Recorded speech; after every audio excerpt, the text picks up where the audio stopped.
Hello, everyone. Hopefully, you guys are having a great Tuesday today. As always, welcome to the Math Spellbook live stream. I'm your host, Peter, and basically, we're going to get back into the physics problems for today. So, if you're in the chat, what's the best part of your day so far? That's what I'm going to ask, and now let's just get into it. I have a nice cup of tea with me. Pardon me if I sip my tea very slowly. Okay, so let's just get into the study. Alright, so let's do some physics problems, shall we? I think we're still doing kinematics, so I still gotta work my way up to actually getting better at kinematics, so better get the basics down. Okay, my mic is working. Hello, Phobos Dream. How are you? Aloha. Aloha. Konnichiwa. Konnichiwa to you. I only know English and Japanese, so, you know. I know, obviously, everyone, a lot of people know what aloha is in the States, but, you know. Alright, hope you're well. Oh, I'm doing alright. What's the best part of your day so far, Phobos? Actually, I'm, curious, how did you come up with the name Phobos Dream? I'm wondering, because whenever I see the word, pho, I usually think of the Vietnamese dish pho. I had fun team chat at work. Nice. That's good. Good work environment. Good. Yeah, good work environment. Good vibes all the way. I don't know what I was about to say with that. Hopefully, it was something that was clever. Anyway, I should stop yammering. Okay, so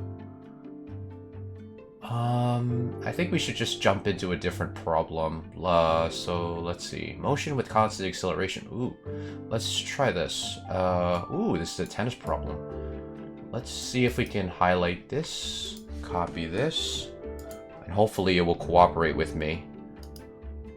Paste. Oh, that's very tiny.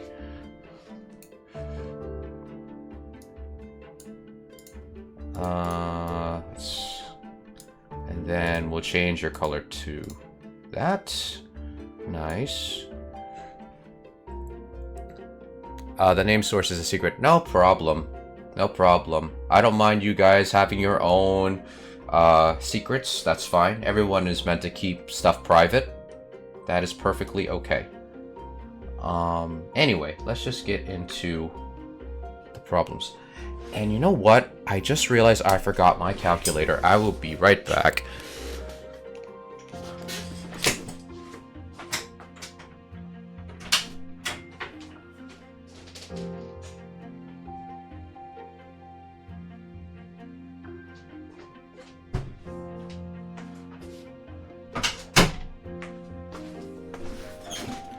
Okay. Alright, I'm back. Sorry about that. I realized that my calculator wasn't in the room with me, and I'm like, oh god dang it. But we're back, so now let's get to work. I've stalled enough. Alright, hopefully it copied the whole thing. Nope, it missed some things. Dang it, I hate it when it does that. Alright, I guess we're gonna have to type stuff. Okay, so let's see, tennis serve. In the fastest measured tennis serve, the ball left the racket at... yeah, right here. The ball left the racket at 73.14 meters per second. Good. We're dealing with meters per second. I don't really like it when they make us convert. A served tennis ball is typically in contact with the racket for 30.0... Is that milliseconds? I'm thinking it's milliseconds. And starts from rest. Okay. Alright, assume constant acceleration. A, what is the ball's acceleration during the serve? And how far did the ball travel during the serve? Ooh. Oh, hello, Linux physics. Dang, my tongue got tied there. Like, did I pronounce it right? Linux science? Linux physics? Why do I keep saying science? It's physics. I apologize for keep mispronouncing your name. Oh my goodness.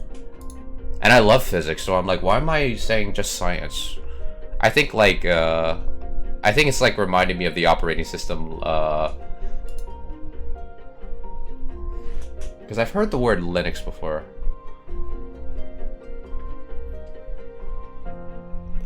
You can also throw a curveball and write.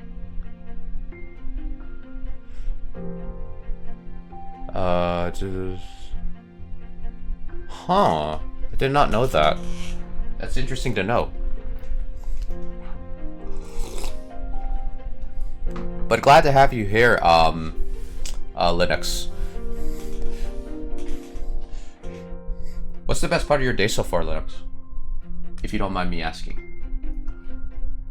Okay, so we got a ball that left the racket, so I think its final velocity. Yeah, final velocity is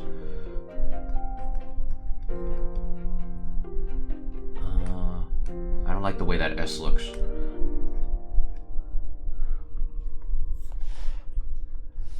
Yeah, and hopefully I'm pronouncing your name correctly, by the way. Like, always correct me if I'm mispronouncing the name, because I want to make sure that you guys are called your names appropriately, so that way I give you the respect you guys deserve. Let's see. A served tennis ball is typically in contact with the racket for 30 seconds. So we'll just put the amount of time. The difference in time is 30 seconds, because we know it's going to be there, and starts from rest. Okay. So the initial velocity would be 0. Okay, assuming constant acceleration, what was the ball's acceleration during the serve, and for how far did the ball travel in this?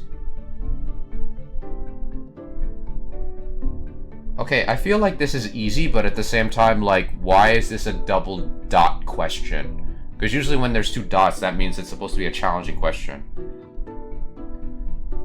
Because when you think of acceleration, it's usually the difference between velocity and the difference between time, right?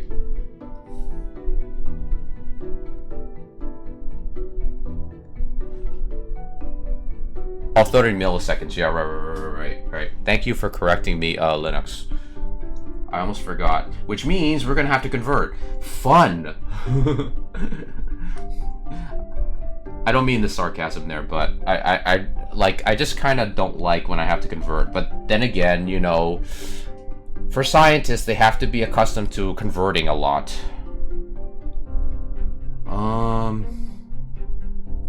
So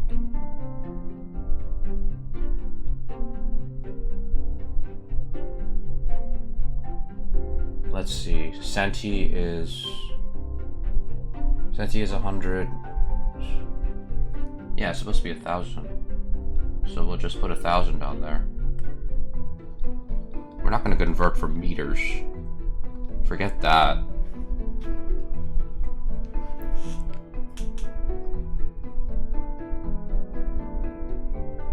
Did I say railgun by accident? Sorry. Sometimes, like, I would see a word, but then I say something else. My brain is like Lulu's. I'm just checking the question to see if it says railgun there. That would actually be pretty interesting. It's like, a railgun launches a ball. That would be quite a physics problem, right? Meters.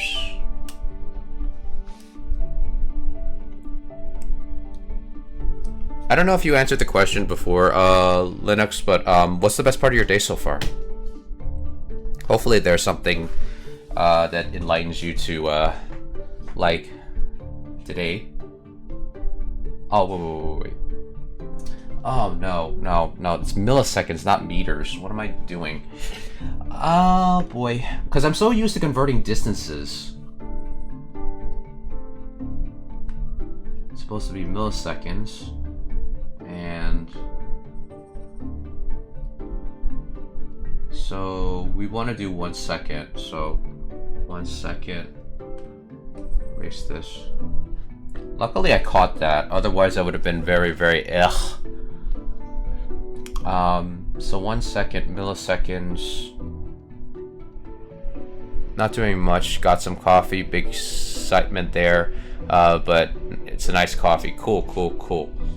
Actually, I'll turn off my V2 model because I always hate it because like I'm always bending myself to look at my tablet and I hate the fact that my model just keeps bouncing up and down like that. So I'll turn it off and I'll turn it back on when it's break time. Yeah, I'm enjoying some tea myself, but it's great that you got some coffee. That's good. Hopefully the coffee was like nice and delicious. Of course, it's the best part of your day, so I'm assuming it was very delicious. Okay. A millisecond compared to a second. How many milliseconds is that? I mean, because it takes 60 minutes in a... it takes 60 seconds in a minute. So I'm guessing it's supposed to be the same as, like... because, I mean, there's milliseconds, there's microseconds. I mean, it still goes in the same metric system, right?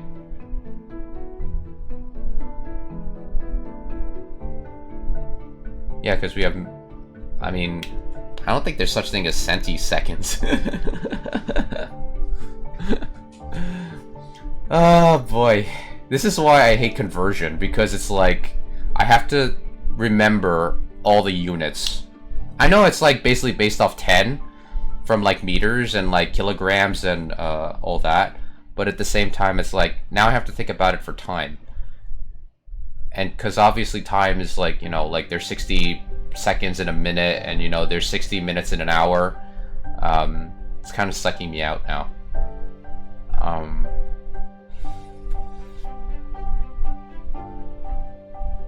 I don't want to look up the conversion though, but I feel like I might have no choice. Don't you just hate it when it's like, you want to solve a problem like based on your own like intellectual power, but then you realize that there's something you have to look up and you're like, oh, why do I have to look this up? I should have freaking remembered.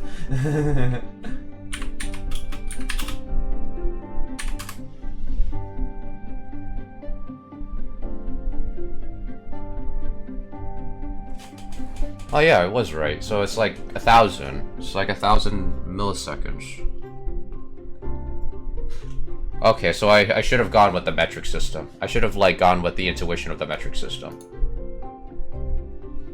I mean, I've never heard of a centisecond, but at the same time, it's like, if it works, it works. Maybe this is why I'm not really... well, I don't want to say that. Maybe this is probably why science kind of eludes me. It's probably the units.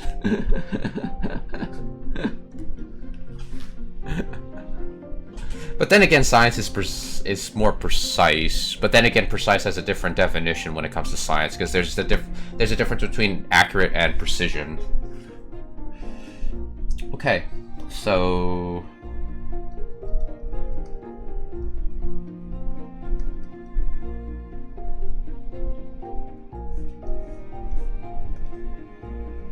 because the acceleration is constant, so that means it's not changing over time. We just had to convert the time unit.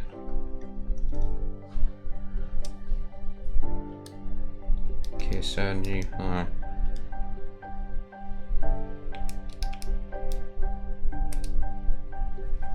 that gives us...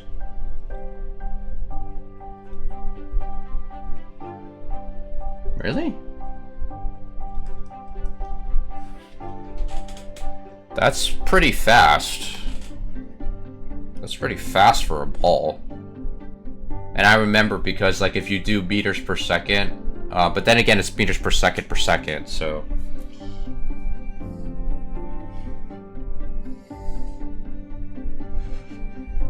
What is the acceleration of the ball during the serve? How far does the ball did the ball travel during the serve?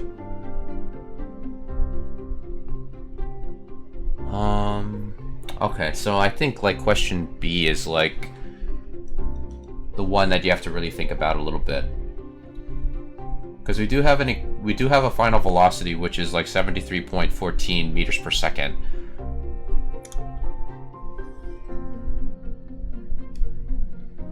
So if you divide that by 2... Yeah, I just wanted to see what it would look like in a quadratic. Hey, non-dairy neutrino. And if you guys are new to the channel and you're liking the math/physics content, be sure to drop me a follow, please. It keeps motivating me to keep making these streams and keep providing you guys with a good environment for you to either study or do your research or just basically do whatever projects you need to get done, you know?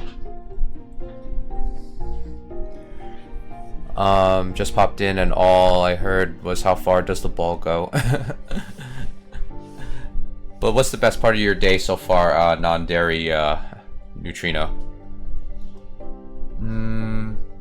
Okay, so I think we did that right because, yeah, because we converted the units, we converted to seconds, and then we did velocity over time, which gave us the acceleration. Yeah, that's about right. Yeah, and the units work. Yeah, because the units would be... Yeah, because then that would be... Yeah. So the units work. So... Okay, so now we have to figure out how far does the ball travel. Because when it leaves the racket, that's when it is 73.14 meters per second. Now... The thing is that so we have so let's write down the equations.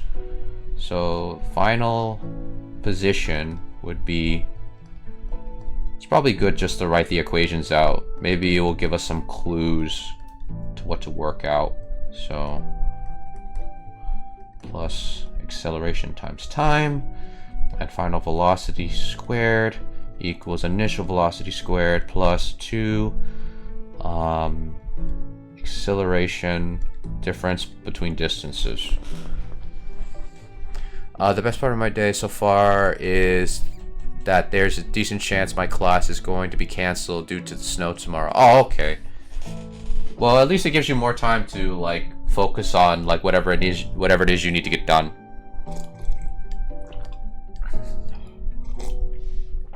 Pardon me, guys. I'm just like drinking some tea.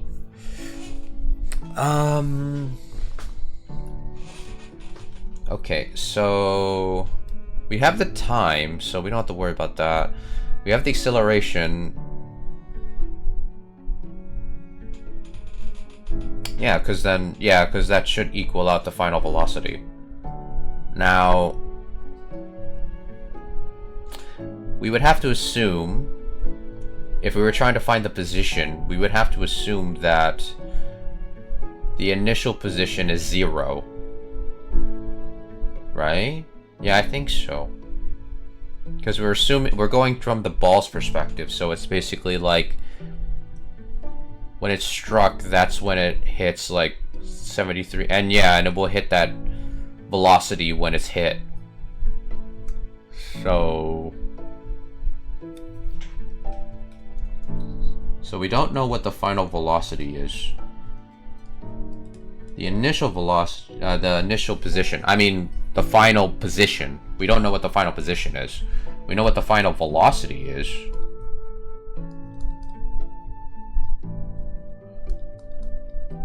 Oops. That is very messy. Okay. If so, spend an hour looking for people doing dumb physics-related stuff in snow. I don't know what that insinuates, but okay, we'll go with that.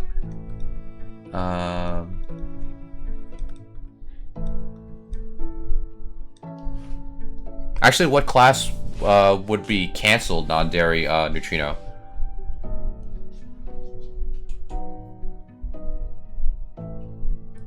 I mean, look for video.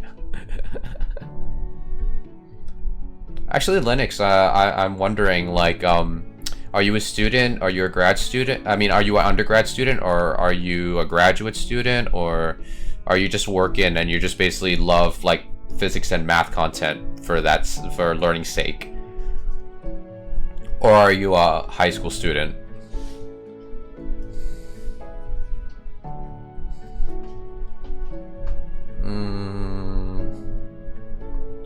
Because the one thing that's kind of making me think a little bit is like the final velocity part. I graduated and working. Oh, nice. Do you mind if I ask what you're working as? If you don't want to reveal that, then that's fine. Or like what your major was that you graduated with?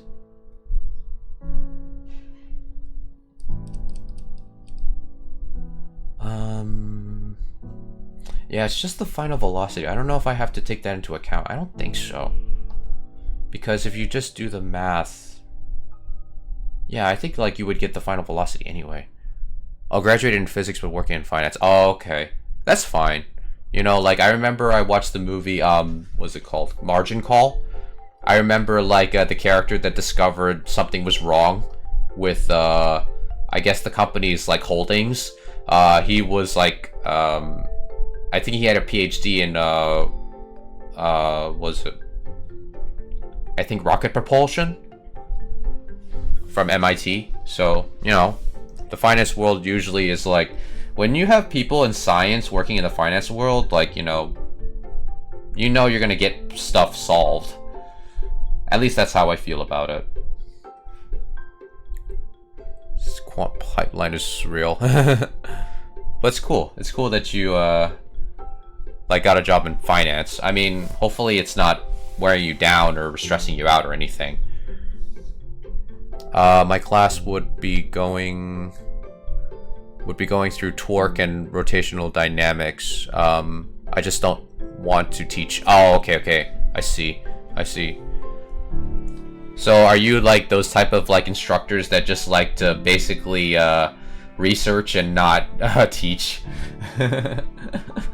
I'm not making fun of you or anything. It's just that I think some professors are like that. It's like, I want to just focus on my research. I don't want to focus on teaching these students.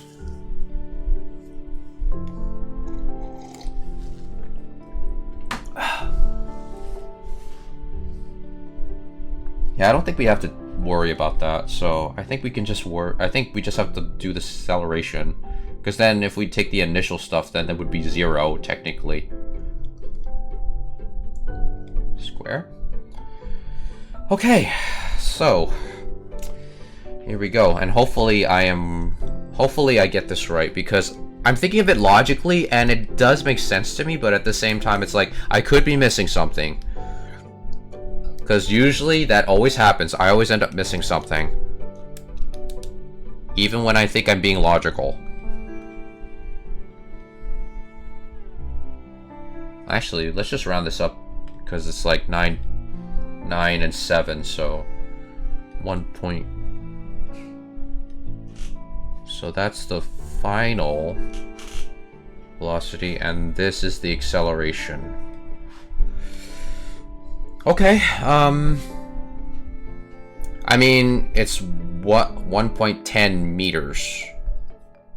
I mean, that's not moderately far. I mean, like, looking at how large the acceleration is, I'm like, wow, that's pretty fast, but at the same time, it's like, I mean, it doesn't go very far compared to, like, but then again, it's like milliseconds, so it's like, okay. Let's see if we got it right. Where's my mouse? Okay, there it is. I was like, sometimes when I use my tablet, like, my mouse just likes to disappear because I'm also using my pen. This is 2.22, so let's see if it's right. And actually, I'll just drag this down on the other screen so you guys can see it. So that way we can, like, check it together, and if I get lost in the details, I'll probably, like, ask you guys. Because you guys seem like you're more knowledgeable than me. So we're looking for 2.22. Here Here it is. Oh, nice. We were right. Although they did it in a different way, though. I mean, yeah, I mean, like, pretty much, like, we pretty much solved it the same way. It's just that we did it in less. It wasn't as elegant. Looking at the way they did it, it looks more elegant. But I mean, we solved it, right? I mean, that's a win, right? That's a win. So I guess we did it, yeah, because we got the right answers. Pretty much, yeah. Like, I mean, they probably might be off a little bit. Let me just check just in case. Right here.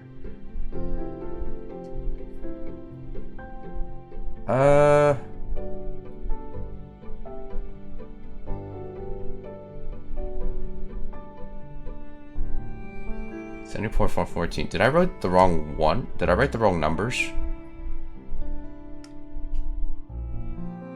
Because they got 2,440, and I got one. Is it because I converted? I mean, that shouldn't make too much of a difference, right? But I mean, we still got the same number for the distance, so... I mean, it is significant figures. Yeah, that's what I got, and then... divide that by half, and then multiply that by times squared. Yeah, that's pretty much like 1.10. Did they get like 1.11? Where is it? Oh, right here. What did they get? Oh, 1.10. Okay, okay. I thought like they got 1.11 somewhere.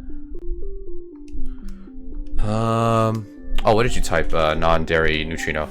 Unless you're Euler or Gauss, there's always a more elegant way to do it. All that matters is that you get there in the end. And more ways to get to the same answer are always good. Oh, okay. Okay. Yeah, like, let me see what they did here. I mean, technically, I did the same method they did, but they got 2,440. I mean, I did get the same answer, but at the same time, it's like, I got it like 2 less, and I'm like, did they just type the wrong number down? Oh, okay.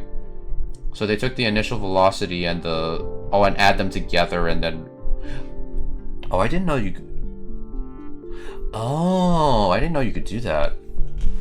Interesting. Interesting. Because usually I just think of acceleration, but they did it like initial velocity plus regular, and I think that's the average. They just basically took the average because it is a constant acceleration. Oh, okay. I didn't know that was a trick. That was a trick to that. Okay. Learn a little bit from that. Okay. So I think that's a win. That's a win. We got the problem correct. So I don't feel like I'm totally inadequate when it comes to physics problems. But I think when it comes to physics problems, like, the more you do, the stupider you feel. I mean, that's what I heard. And, you know, like, I guess that kind of gives you a little bit of humility into, like, you don't know... Even though you read the book and you kind of, like, go through, like, the equations and stuff, it's like, it doesn't mean that you understand the universe yet.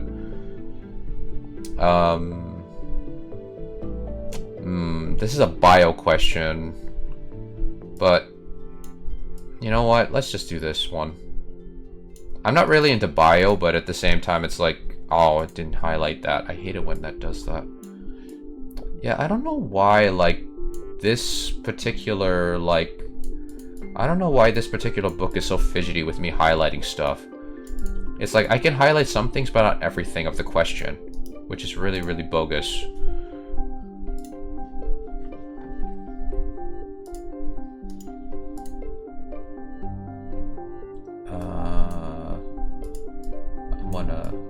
I want to grab... I just want to drag you across.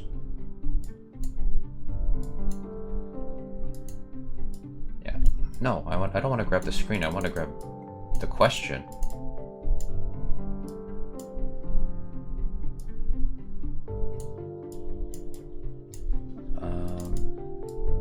There we go. I was like, why are you being so stubborn?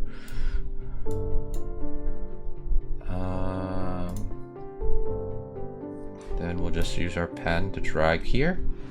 And then we'll try to find the place where it doesn't...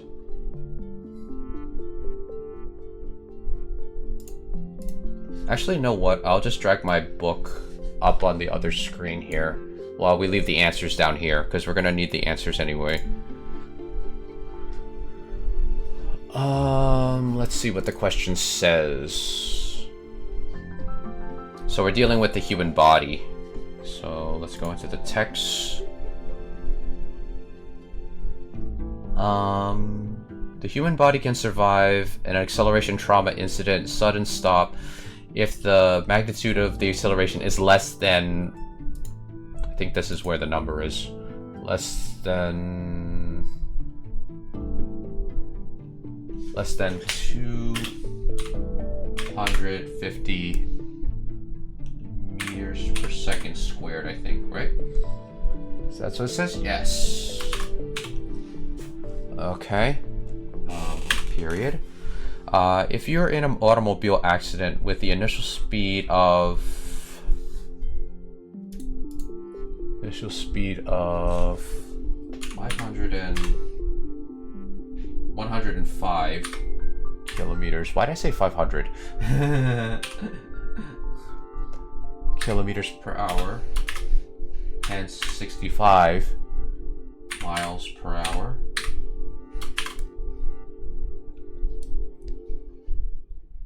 Hey Jeff Seagross, how's it going? How's it going? And if you guys are basically new and tuning into the channel, whether you're lurking or whether you're just like in the stream and you like math and physics content, be sure to drop me a follow, please.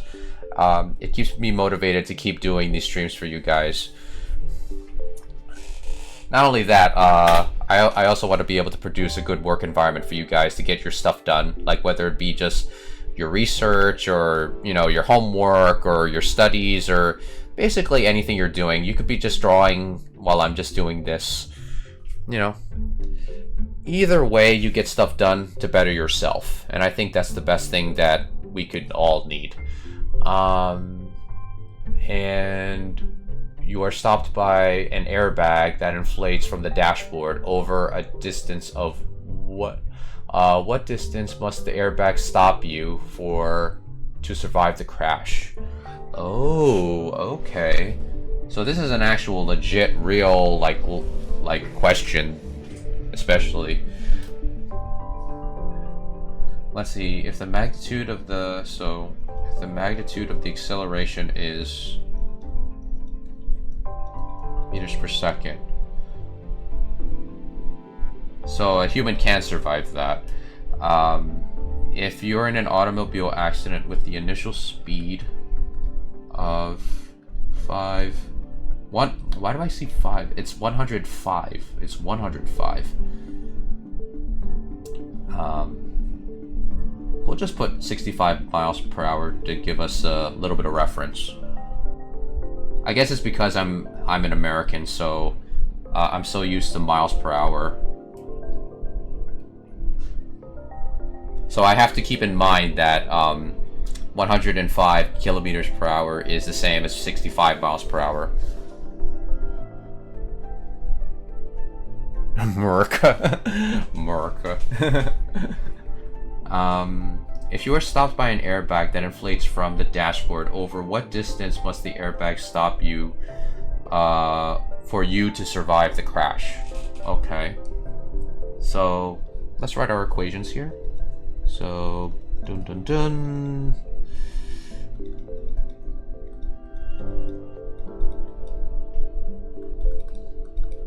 So that way we can have a little bit of reference. Oop, nope, that's final velocity. Acceleration, final velocity squared equals initial velocity squared plus 2 times the acceleration and the difference between the distances. Okay. So I think the the final velocity has to be 0 because obviously you're stopping.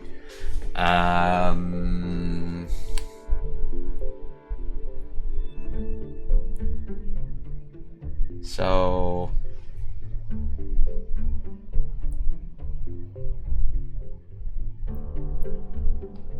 Back. Oh wait, no super sweet pie here.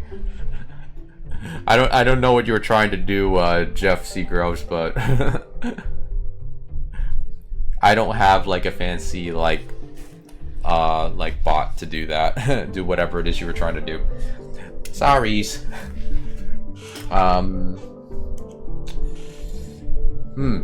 Okay, so we know the initial velocity.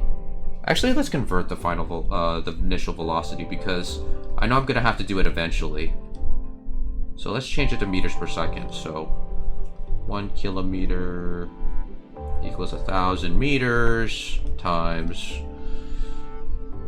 1 hour is seconds. Let's just do that first. That way I don't have to worry about the units later. Times 1,000 divided by, so 29.2 meters. Yeah, meters per second. Yeah. Okay. So that's the initial velocity. So the acceleration is 250 meters per second. So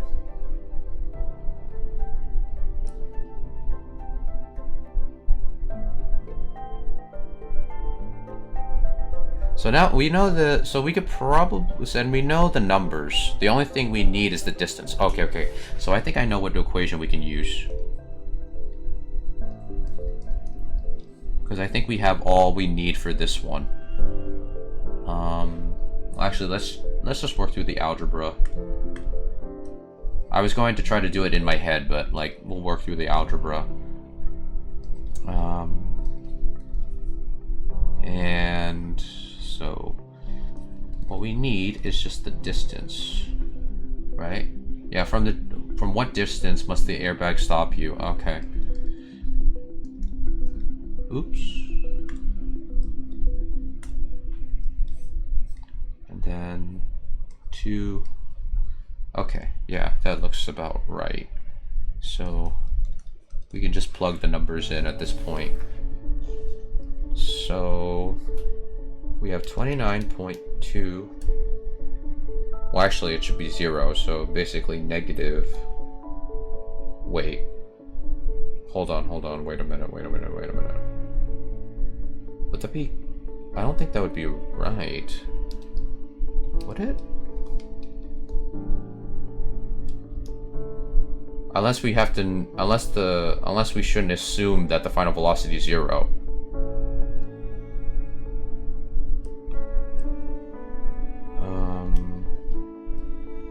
Yeah, because like the acceleration is not negative. That's the thing. Wait, hold on. So if you're braking, then that means the acceleration has to go the opposite way. So technically, it would be negative, because you're trying to stop the car, but yet the car is still kind of like going forward. Would it be okay to assume that? I think it would, because you're braking and then you're basically... Oh, hey, Peak and Flow. How are you doing? What's the best part of your day so far? Oh, thanks for the lurk, Jeff Seagroves.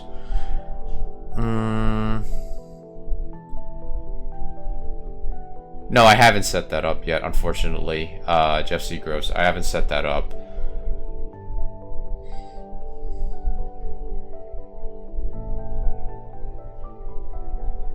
Maybe you could tell me how to set that up. Oh, hey, what's up? It's every time when I see your name, like I'm like my tongue instantly gets tongue-tied. Clear cone. Like for some reason, I don't know why. Whenever I say your name, it's like I want to say it, but at the same time, it's like my tongue stops and like basically it's like nah. No best part yet. The day just started. I mean, you're awake. That's one thing. I mean, like, you can also say that there's gonna be small blessings before the big one occurs in your day. So, you know, no, but, you know, you're just leaving that best part for last, and I get it. That's good to hear, Peak to Flow.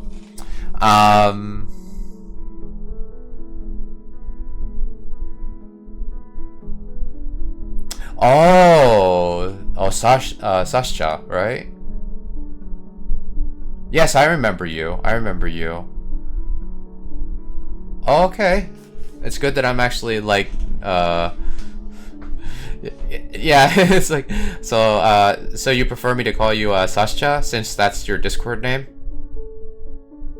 And actually, guys, like, if you want to join our Discord server, you can join our Discord server. Just give me... I always hate it when my mouse, like, doesn't want to... But then again, I should respect my machines. If you guys want to join our Discord server, you're more than happy to join our Discord server. So, Sascha. Yeah, I'll try to remember to pronounce... to say your name is Sascha, since that's... from your Discord. And hopefully I'm pronouncing that name right as well. Oh, anyway, yeah, let's get back to the problem at hand. Yeah, because... Yeah, I think you can... Because the car is going forward. Let's say it's going in the positive X direction.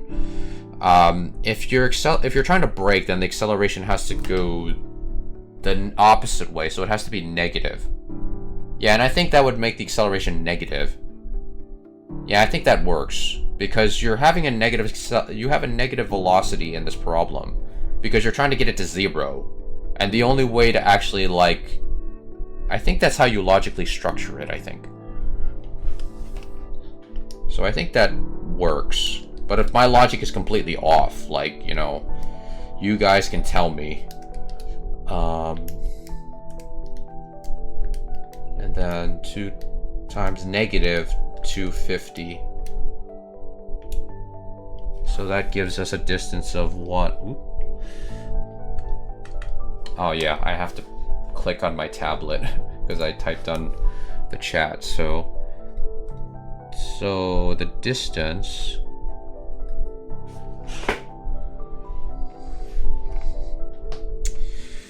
So it's about 1.71 meters.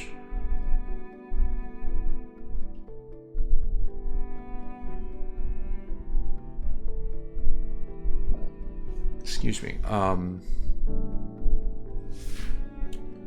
So what happens if you actually put these numbers in? So we'll say that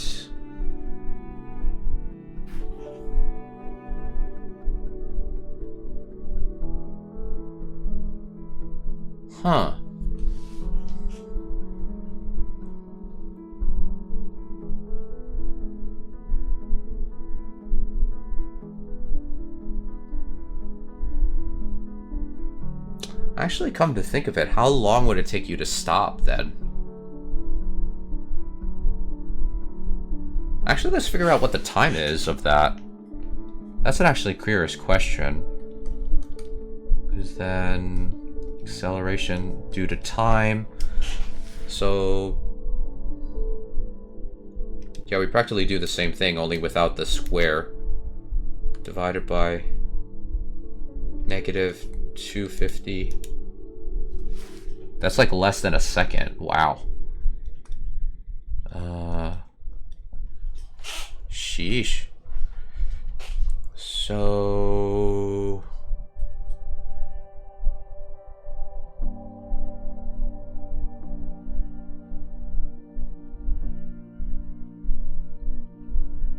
would that result in that being the final? No, that's actually the difference between the distances. Because they say, what distance must the airbag stop you for you to survive the crash?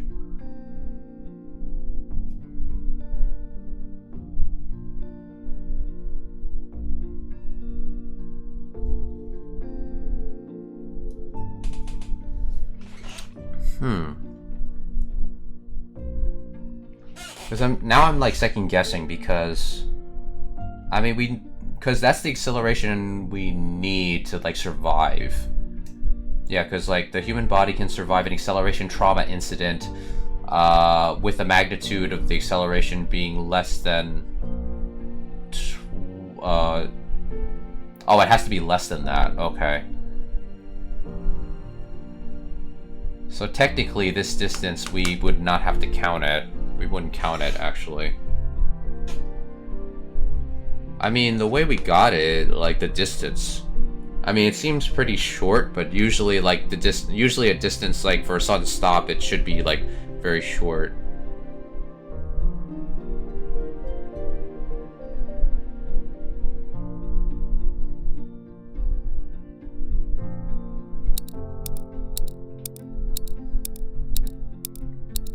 I mean, I could be wrong.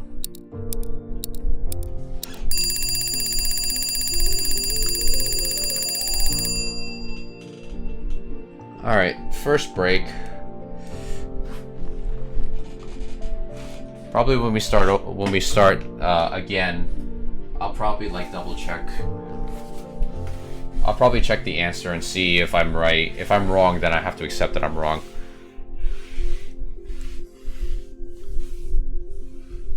So anyway, what's the best part of your day so far, Sasha? Because I remember you're a graduate student, right? And you're basically like studying algebraic geometry. How's that going?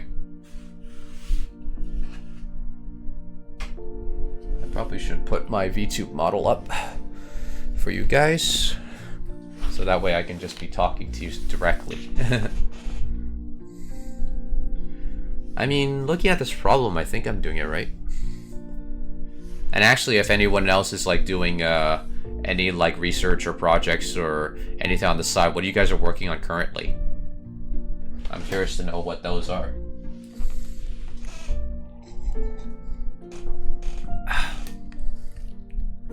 Pretty well. I'm doing a lot writing for my master thesis. Oh, nice. Could you remind me what your master thesis was on? Like, I mean, I know the subject is on like algebraic geometry, I think. But I don't know exactly the exact thing you're researching. Unless you don't want to reveal that, that's fine.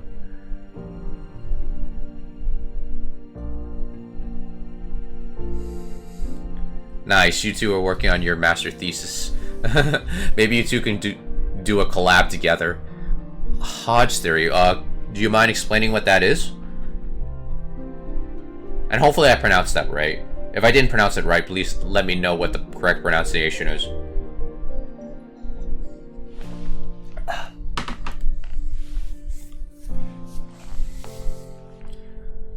Yeah, because I remember, like, Sasha, you were teaching me and Slender how to do trigonometry. Well, you were mainly teaching Slender trigonometry, but you were nice enough to let me learn a little bit of topology, I'm sorry.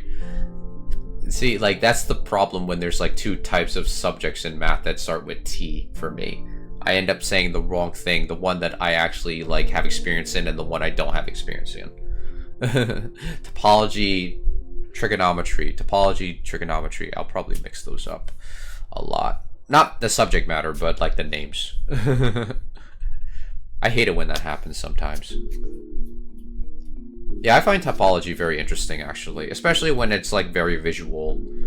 But of course, like when I look at topology, like I guess like the beginning books, like the book that I recommend for topology, I think is Topology Without Tears. I just started reading that actually, and I love the way how the author explains it, because it's like he gives you definitions, and basically from those definitions you have to derive proofs from those. Now, of course, like, the author also assumes that you don't have experience writing proofs a little bit. Like, he explains, like, you know, like, you need to know a little bit of proof writing, but at the same time, he lays out so many examples that it feels as if, like, he's kind of, like, teaching you proofs in addition to topology, but he's teaching you proofs through topology. Like, I've only read the first chapter so far. I haven't done the problem set for that chapter yet, though. I mean, the definition of a topology is very intriguing to me, because I'm like, it's something that I think is really, I don't want to say it's easy to memorize, but it's sort of like kind of like not that tedious to like actually keep in mind, because it's like you have to have a set, and you also have to have a set tau within this topology, and tau has to have, like, obviously the set that you're working with, along with, like, the union and the intersections of the set contained within tau. And, you know, like, I know that sounds like a lot of, like, abstract gobbledygook, but at the same time, it's like, looking at it from, like, the book, I felt as if it was very, I don't want to say simple, but it felt it was easy to follow for me. Now, the thing of it is that I love mathematical abstraction, but at the same time, it's like, basically, Hodge theory is the study of algebraic variety, complex manifolds, using some algebraic gadgets called Hodge structures related to some typological invariants. Oh, okay. So basically, you're just studying, like, the mechanisms or the techniques that try to make it so that, I guess, like, the typological space doesn't change. Well, I say typological space, but you said topological invariances, which I'm guessing that there's no changes within the topology you're working with, right? If I'm totally off, please let me know if I'm totally off what you were saying. Like, I probably am not being able to make sense. I'm probably not making sense. Okay, now explain like I'm 5. Like, I think, like, basically the way, so basically, algebraic varieties, I don't know what those are. I'm thinking those are different techniques within algebra, like higher levels of algebra, like abstract algebra, I'm guessing. And complex manifolds, I'm thinking those are, like, basically just shapes and, weird structures that are created through, like, I guess, like, the complex plane, I'm guessing. And you said algebraic gadgets. I don't know if that's a mathematical term or not. I'm guessing those are like the algebraic techniques involved what you're researching, which is the Hodge structures. I don't know exactly what those are, but I'm guessing, like you said, that they're related to some typological invariance, which means they're related to how things are not changing within a topology, I think. And I guess a topology, if you would explain it. Like, I remember reading something about, like, the difference between topology and geometry within a book called, I think it's The Math That You Missed in Graduate School. And I think that the first chapter, or the prefix, starts with, the difference between a geometry and a topology. Hey, Penn Center, how's it going? What's the best part of your day so far, Penn Center? Yeah, usually you can fix the topological space. You may ask whether it was multiple complex structure. Oh, okay. I mean, did I broke down what you explained correctly, or was I totally wrong? You can tell me if I'm totally wrong about that, Sashka. Because, like, even though I see the words you type, I feel like I kind of understand what they are, but at the same time, like, if I try to re-explain it based on what I know, I could be totally off what your research is.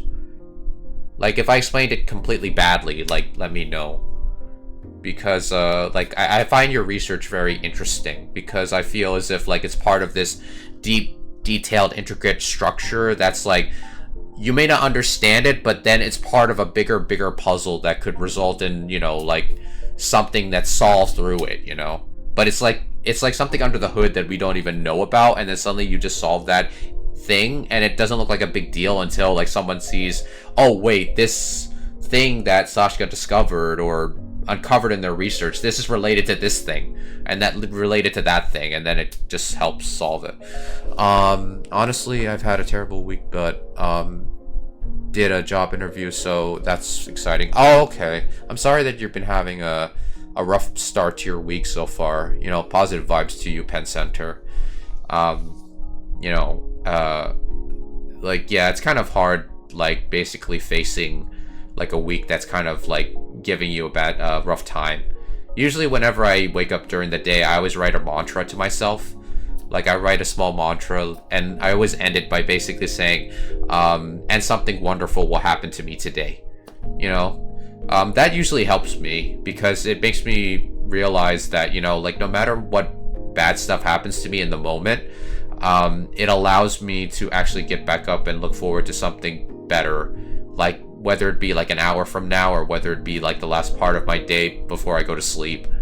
You know, I don't know if that helps, but hopefully it does. Algebraic variety are geometric object, defined by polynomial equations. Okay.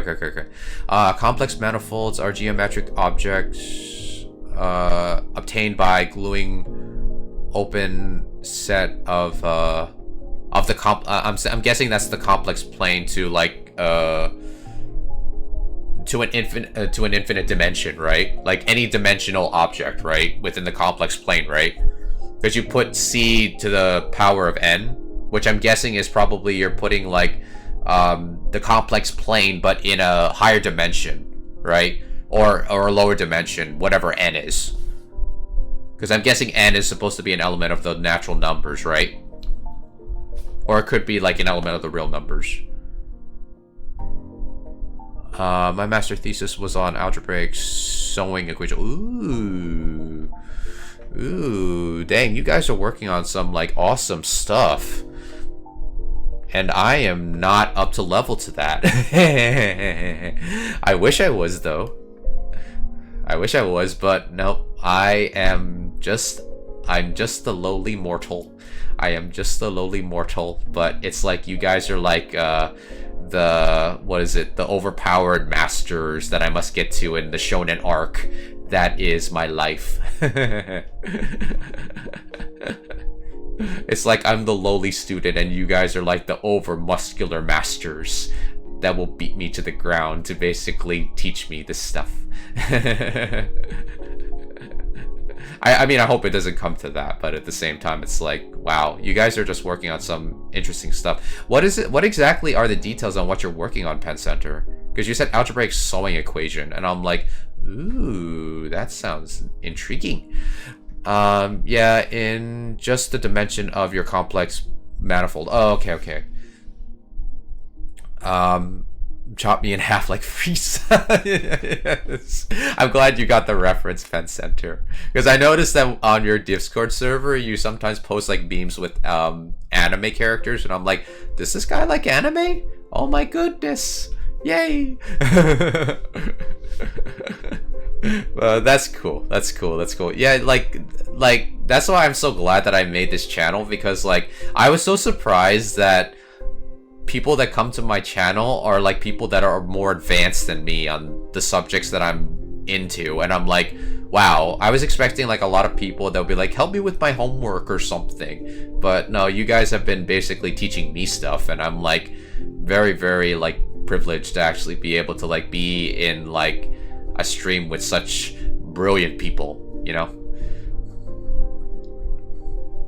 Probably the most famous problem in Hodge theory is the Hodge conjecture, which is one of the millennium problems. Oh, okay. Well, Sashka, if you win that, you know, I'm rooting for you. I'm rooting for you. You'll probably be the one that's like, wait, this thing I'm researching, like, is it this? Is it that? Is it that? Oh my gosh, I got a connection. You'll probably be on there with there is no way. Yeah, I'm just basically saying a funny what if. Oh, hello, Cruzboy? Cruzboy? Hopefully I'm pronouncing that right. I apologize if I'm pronouncing that wrong. Can I ask a quick swap math question? Sure. If I can't answer it, like, I'm pretty sure people in chat can answer it. And let me know if I'm pronouncing your name incorrectly. I want to make sure that I pronounce your name correctly. Because I think your name is Cruzbull? Cruz is fine? Oh, okay, cool. So what's your question?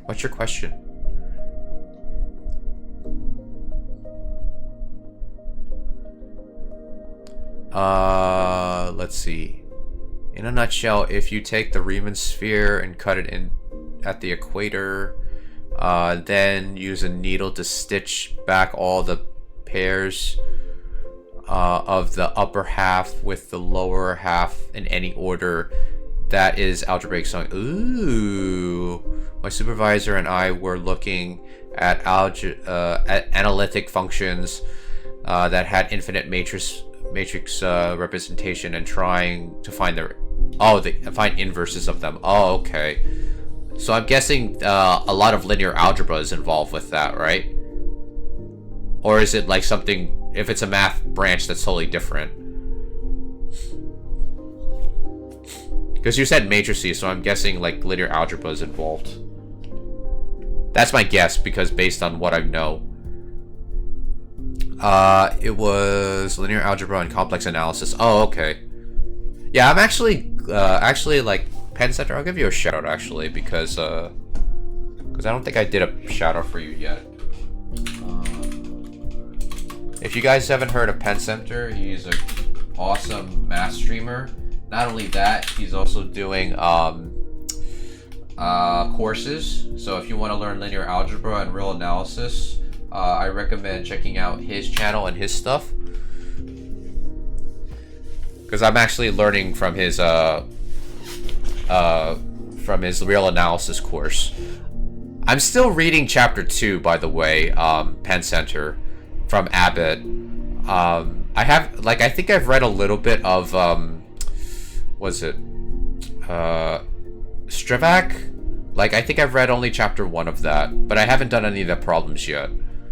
Actually, like, none of these, I haven't done the problems yet. So, let's see, interesting. I haven't thought about Riemann spheres in a while. Like, I want to learn what a Riemann sphere is. That sounds like pretty fun. So harmonic forms tell you information about topology of your space. Oh, okay. Chapter 2 of Abbott is where things get... But yeah, like, I read the first part of... I think I'm on 2.2 on Abbott. I have Abbott with me right now, so... The book. I mean, like, I'm kind of probably reading it like I'm reading it like a zombie, because like I'm kind of like seeing some stuff, because like I just passed the part where it talks about convergence of sequences. I thought it was interesting when it was talking about the typological version of the convergence of sequences. But yeah, I haven't finished 2.2 yet, because I know on the schedule you had for real analysis, we have to read up to 2.7. Yeah, and I'm nowhere near that. And then we would also have to read chapter 3 for next week, I think. Slender is presenting a typological version this week. Oh, okay, yeah. I remember reading that in the announcements. But thank you for reminding me of that.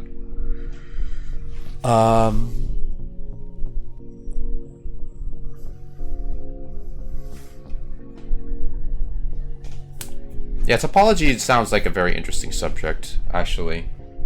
Okay, so before we get into the next study session, I will be right back real quick.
Alright guys, I'm back up.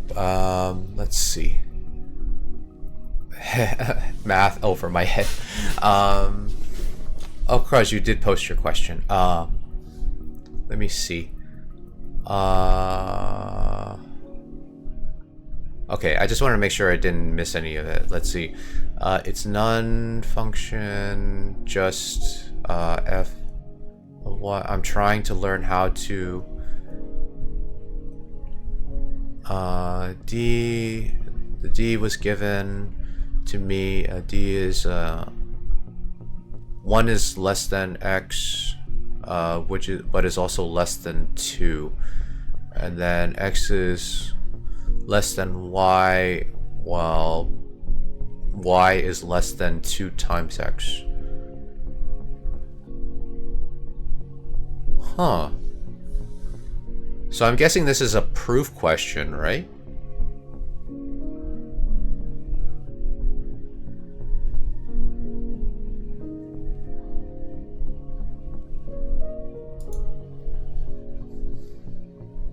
Oh, wow. Oh, it's a double integral. So I'm guessing this is Calc 3.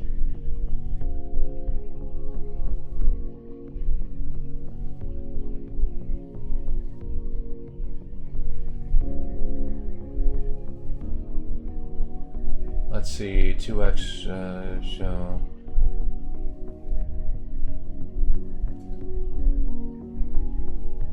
Interesting. That's an interesting problem. Okay, so we have y equals x, and then y equals 2 of x. Yeah, 2 of x, and then...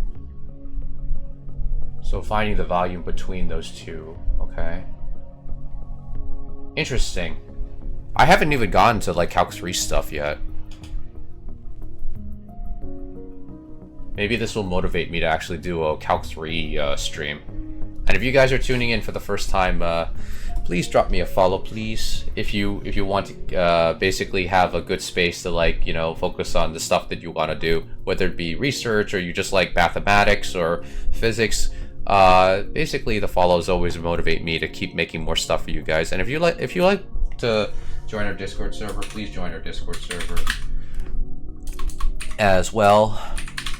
We try to have more research-based stuff in there, like, you know, like the stuff that we learn and the stuff that we know. We try to build on it and just have fun with, like, researching different topics, like, you know.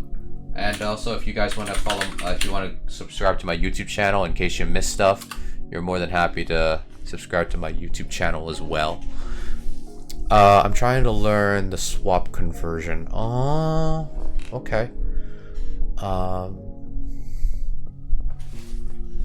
But wow, this is actually a really cool problem, actually.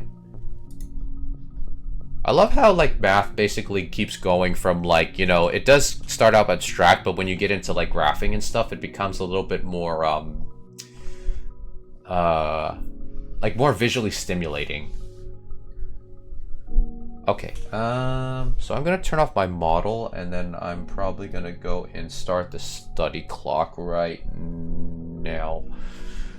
Okay, so we were on, that's instantaneous velocity.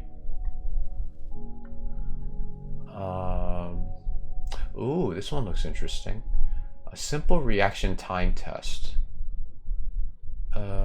This one, what section is this one in? Freely falling bodies. Okay, so let's see if we can... Okay, it's... So far so good. It's highlighting everything.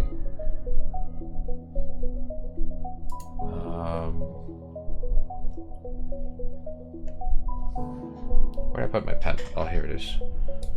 So let's just drag this over here. Then we'll paste. Good.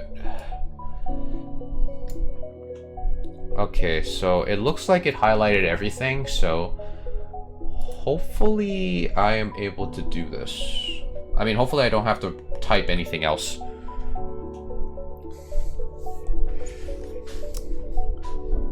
What I really like in my field is algebraic varieties and complex manifolds are the same over projective space. Ooh.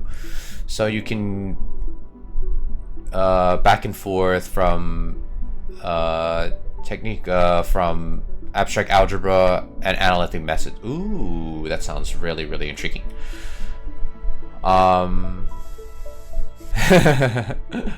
Yeah. It's kind of funny because the more higher you go into theoretical physics, the more abstractly mathematical it becomes.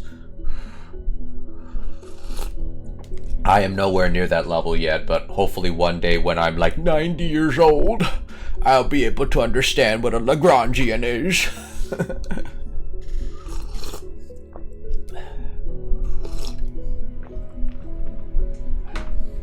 Okay. Simple reaction time test. Meter stick is held vertically above your hand with the lower end between your thumb and first finger. So I'm guessing index finger.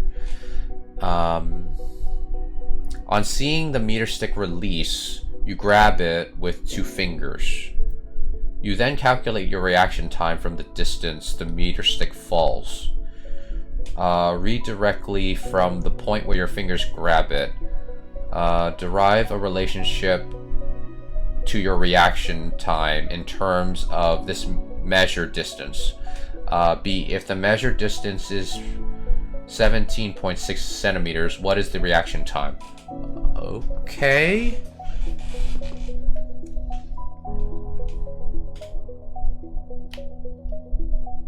So derive a relationship in terms of the measured distance, D.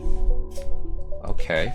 So I guess this is kind of leading to the abstract logical part of physics, where you actually have to think of like the scenario and try to derive it mathematically.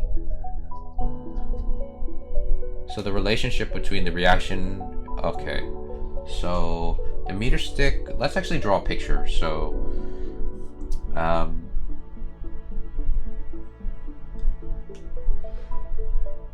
actually I think I'll zoom in a little bit because it's like, doesn't feel.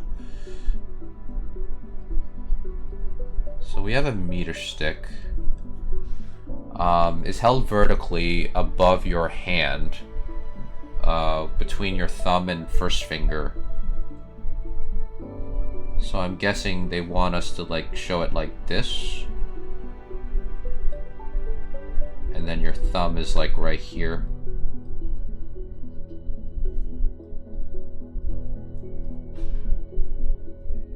I know that's like looks like a ruler, but I'm just like drawing it as a representation.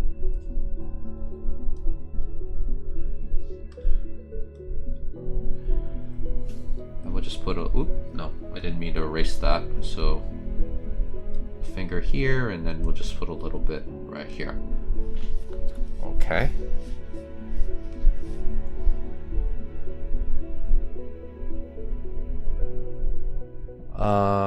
Once you have the equivalence between the two, you can pick which side is easier for your problem. Yeah, I'm glad everyone's like helping each other out in chat.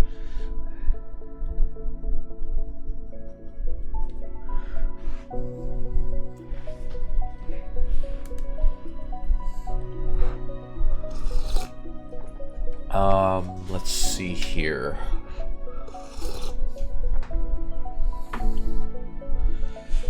Seeing the meter stick released, you grab it with these 2 fingers. Then calculate your reaction time from the distance the meter stick falls. And you read directly from the point where your fingers grab it. So derive the relationship of your reaction time in terms of the measured distance. Okay, well, we do know that the acceleration of gravity is involved. I'm just going to put a number here just to give myself some reference. So G is involved. Well, negative G actually, because probably better to write it that way. Time is also involved because obviously the timing of it is also involved. So we don't know what the time is, but we'll just put like a difference in time from the release to the grabbing.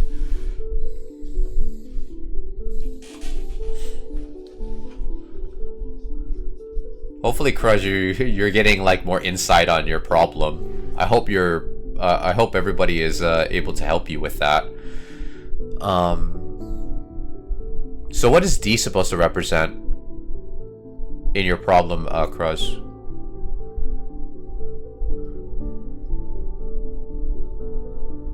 Is that supposed to be the domain, or is it like, oh, no, it shouldn't be the domain because it's two independent variables.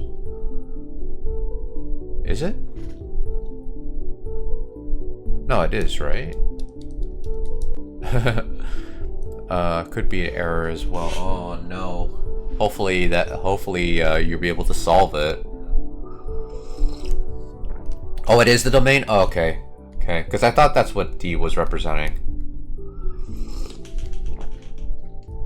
This is multivariable calculus, isn't it, Cruz? Or is it like for a higher level class? Because when I look at it, I think it's multivariable, but it seems like it's more rigorous than what I was thinking.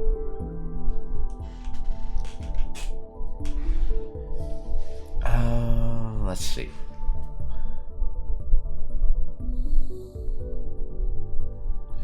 Derive the relationship of your reaction time in terms of this measured distance.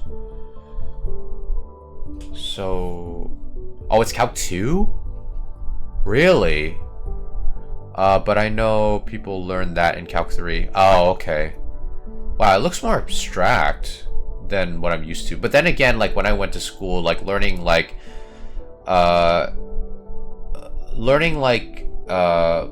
calculus for me was more calculation based, but like looking at your question, it looked like it was more like I guess applying the abstract knowledge to like an abstract system, the way it looked to me, at least, because the function itself is not really it doesn't have any specific parameters. It just basically just shows the function is f of xy,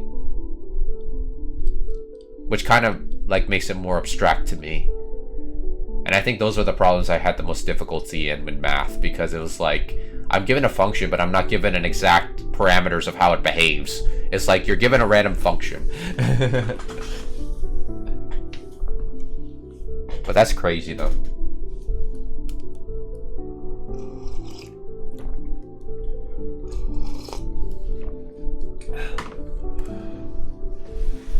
Okay, so what would be the... So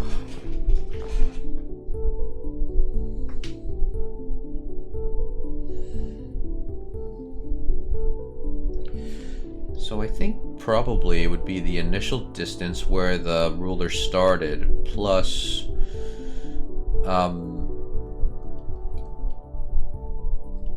where it was released. So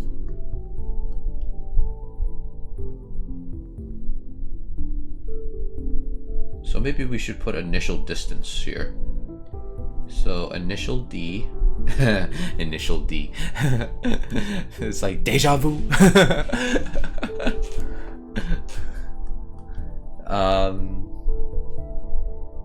Equals the final. I mean, I think that could be right. Like, I mean, thinking about how, like, dropping an object is, because like we don't have like a velocity. It just basically just drops, which means like gravity is working with it. So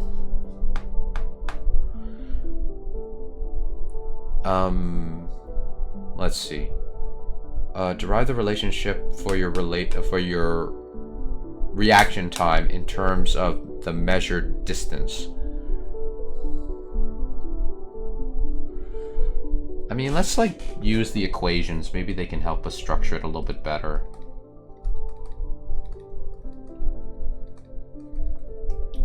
Plus half. Well, let's just use gravity so that we don't have to worry about like any misgivings here. Final velocity equals minus g of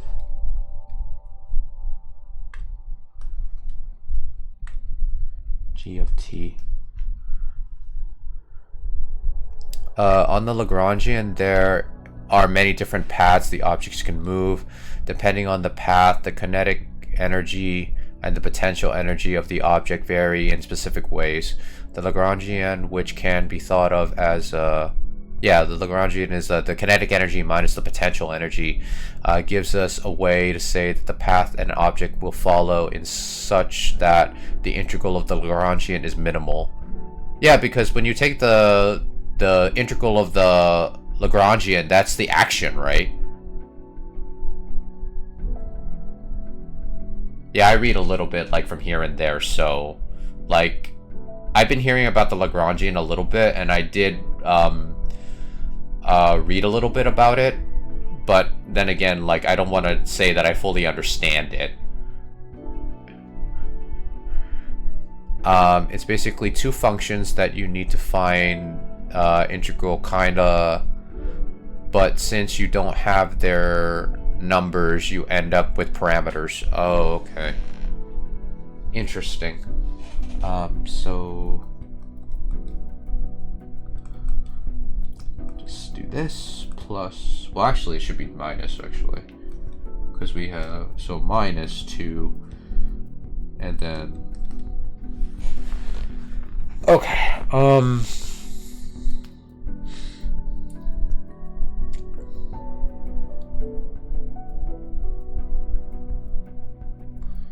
Derive a relationship for your reaction time in terms of the measured distance.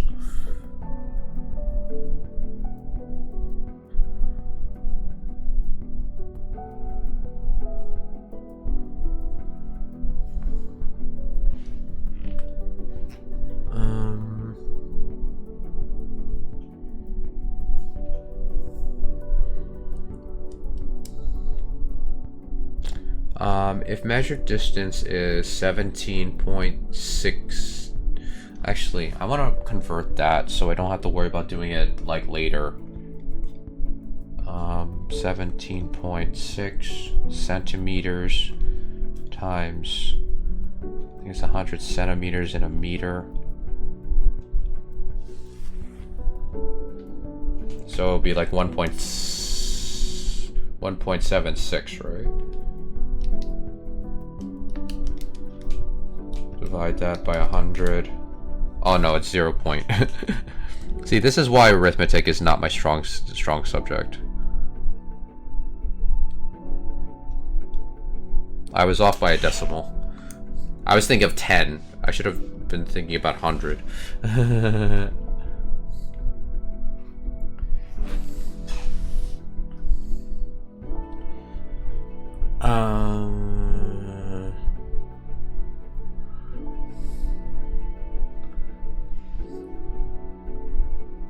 Because I'm trying to think of the viewpoint of the ruler, because the ruler's gonna dip down, and then basically you're just you're grabbing it when it falls.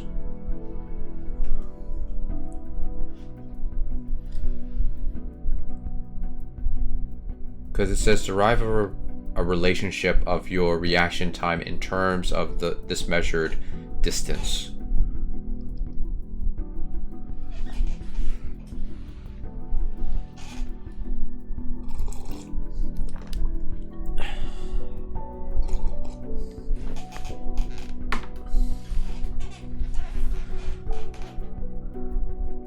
Yeah, Lagrangian mechanics is a reformulation, not equivalent though to Newtonian mechanics, that turned mechanical problems into optimization problems. Oh, okay. I mean, I never heard of it explained that way. I think like what I've learned from Lagrangian mechanics is that it's much easier to handle those than handling Newtonian mechanics, because it doesn't involve like too many vectors going around everywhere. But that's actually a good way of actually simplifying it, yeah, to optimization problems, right? I will actually try to keep in mind that you said that, Sascha.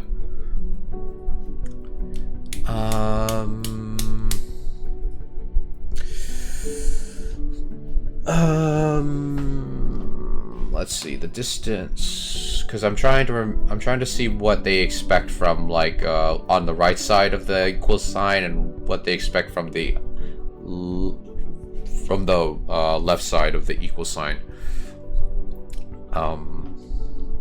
Your reaction relationship between your reaction time in terms of this measured distance.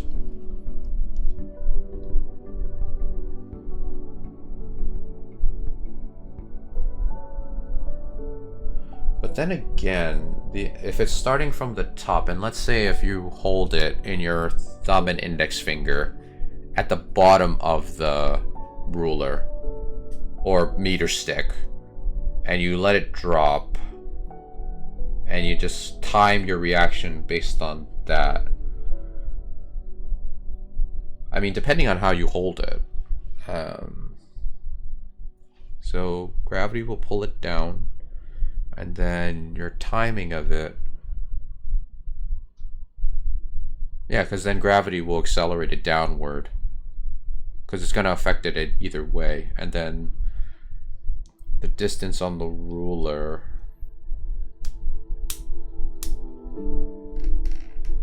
Yeah, because you probably will need the initial, I guess, where you held it. So basically, like, whether you hold it at 0 or, like, at the end where it's, like, 1 meter. Yeah, so you would have to know that, and then you would have to reduce it by the amount of, and then that will give you how much did it fall.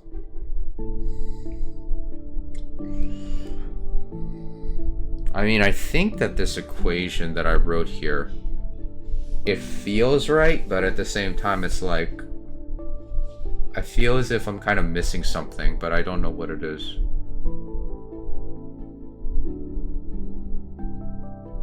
Let's see, if the measured distance is 7.6 centimeters, what is your reaction time?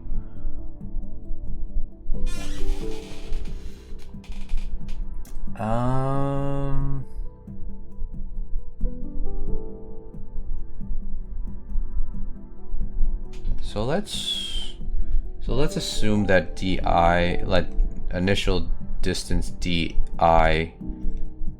is 0, and then the final one is 0.16 meters. So that means we have to solve for time in this case, so minus t. But then again, the final distance is negative because it's falling. It fell a little bit, a couple like centimeters. So then I think this would have a negative sign, I think. So then you multiply that by 2. We'll say -2 because just to make it simple. And then we'll just take the square root here and time. Let's take a look. Yeah, one downside of Newtonian mechanics is that you need to work inside the initial frame. In Lagrangian mechanics, you have more freedom on the coordinate. Hey Famish, how's it going? Yeah, we're just working on some physics problems, and I think everyone else is also helping out Cruz with a problem of their own in chat. In Lagrangian, but at a cost. That problem with conservation force doesn't pay nicely with formalism. Oh, what do you mean by that, Sascha? Like, doesn't like what do you mean it doesn't like play nicely with formalism? Does that mean like basically it's just a mathematical kind of trick, I guess? Or is it like something a little bit more than that? Yeah, basically, if Newtonian mechanics transforms forces into a system of differential equations in position and velocity, then Lagrangian mechanics transforms energy into a system of differential equations in position and velocity. Then there's Hamiltonian mechanics, which transforms energies into a system of differential equations in position and momentum. I'm just reviewing the basics of algebraic concepts, just to really gain in-depth knowledge, and because I lost confidence in a few math problems, so good to start from easiest to difficult ones. Yeah, like when I was doing physics problems like yesterday, I felt as if, wow, I have a lot to learn in this like in this subject, because I'm still doing kinematic problems.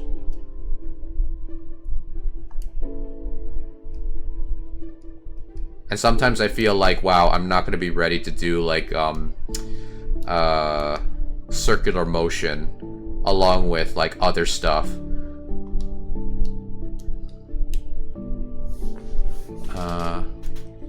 So 0.19 seconds. I mean, this looks right.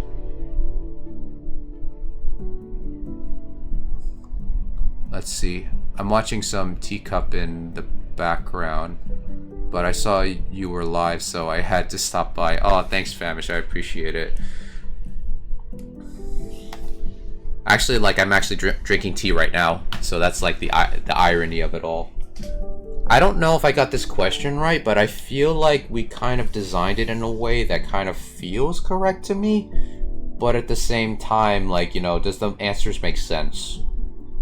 I mean, 0.19 seconds, or yeah, 0.19 seconds. Teacup is a horror TV show. Ah, I see. Never heard of that show, but then again, I don't watch horror, so I wouldn't have known it otherwise.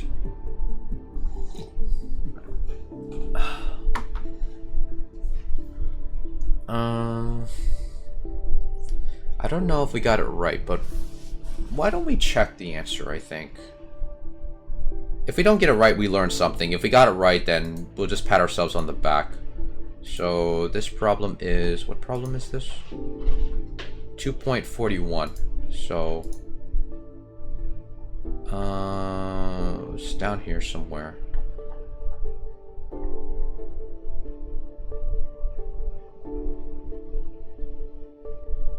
Oh, I thought that was the problem, and I was like, oh my gosh, we got it so wrong. But let's see. Oh, okay. So let's see. Right, yeah, they just rounded up the gravitational, Earth's gravitation a bit. But,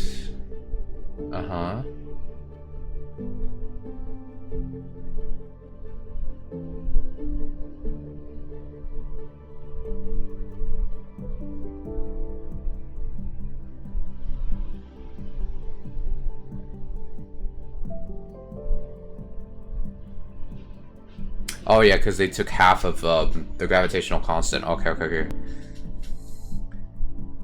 Okay, so our thought process was correct. I mean, like, they made it much clearer to write it out like this, yeah. But we got the amount of time correct, I think. So let me see. Yeah, we got the time correct. Oh, wow. Okay. So I guess we got this problem right then. Because I mean, like the way this square root looked, I felt like, yeah, we're probably on the right track when I saw this, when I wrote this out, because I felt as if like, oh, I've seen this before. Like basically like, you know, calculating the time based on like just the acceleration.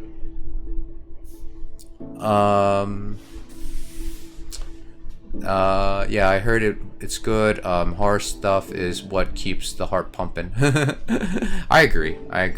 Well, not all Newtonian mechanic problems have an equivalent to Lagrangian mechanics. You can sometimes hack your way to have a Lagrangian that give you the same equation of motion, but you may have the momentum or energy of the system wrong. Oh, okay. Never knew that. I thought Lagrangian mechanics basically it just helps like you problem solve in physics like much easier. But I never knew about that though. That's interesting. But yeah, like turning energy into a system of differential equations. I mean, I think that's the point where physicists are like, yeah, physics is not math. It just basically just makes things a little bit more complicated. The quizzes I have to do is open book, but even with open book, I forgot most of the problems. Oh yeah, that's like the tough part. Okay, so we got this problem right, I think. Yeah, we got the reasoning right, so I think that's an achievement, yeah. So I think we can move on to the next thing. Oh, here's another 2-point problem. Let's see if we can do this one.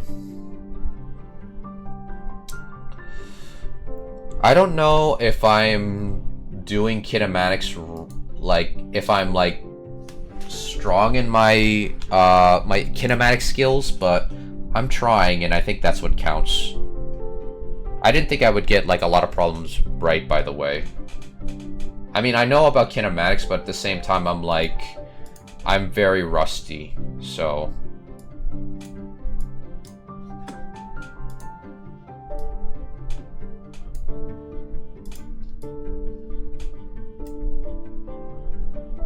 Okay, so what does this one say? Let's see, a brick is dropped from 0 initial speed from the roof of a building. The brick strikes on the ground at 2.50 seconds. You may ignore air resistance, like every other intro to physics book. So the brick is in free fall. A, how tall... Oh, in meters is the building. What is the magnitude of the brick's velocity just before it reaches the ground? Sketch a y to t graph for the motion of the brick. Okay.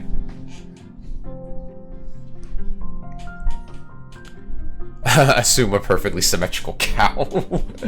I remember when Sean Carroll would talk about that joke, and I would be like, "Oh my gosh." I think that's how it is to be think like a physicist. You have to think of everything as just regular shapes. Although, like a symmetrical cow, I guess I understand because cows are curvy.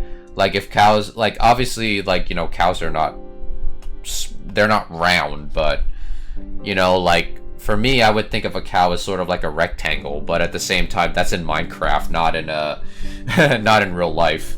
So I guess a sphere has to do. Because I mean, if you look at bulls, they look more curvy and symmetrical than cows. But then again, like I think that's based on cartoony drawings of bulls that I've seen, because they would draw them like a little, like they would probably draw them like circular.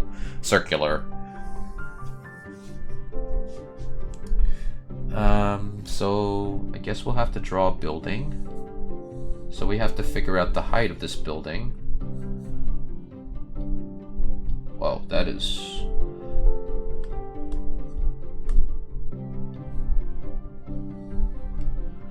And from initial speed, so I'm thinking we just drop the brick.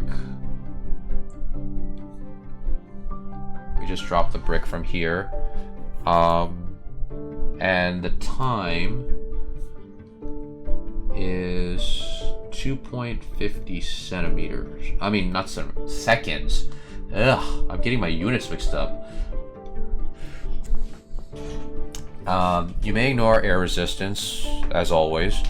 How tall is the building in meters? What is the magnitude of the brick's velocity? So, I think it means final velocity. We need to know the magnitude of its final velocity, which we don't know. What is the magnitude of the brick's velocity just before it reaches the ground? Sketch a y to... So I'm guessing the y represents the position of the... Oh, no. Time should be on the x-axis. Why am I writing time on this one? It should be like this. There we go.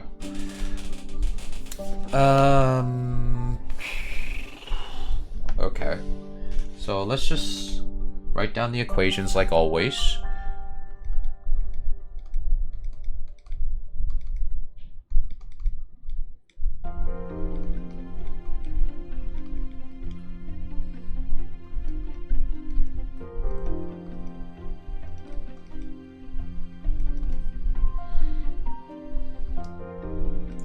Honestly, the problem with me is that whenever I study a subject or something, let's say like we're doing kinematics right now, right?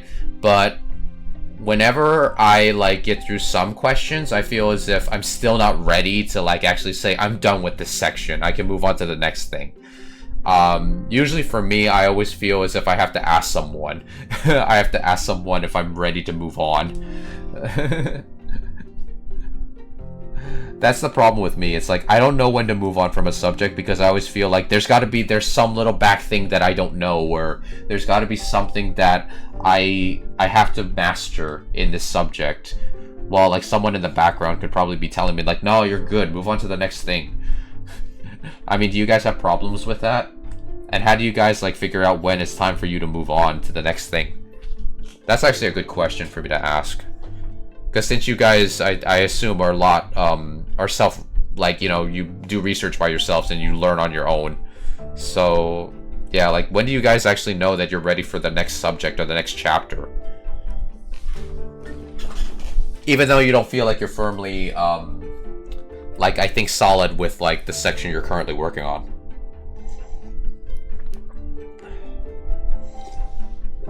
Because I'm always trying to teach myself stuff, and the thing of it is that I always get nervous because I feel as if like there's always something for me to learn in the subject that I'm currently on, but then I could be on it for like months or years.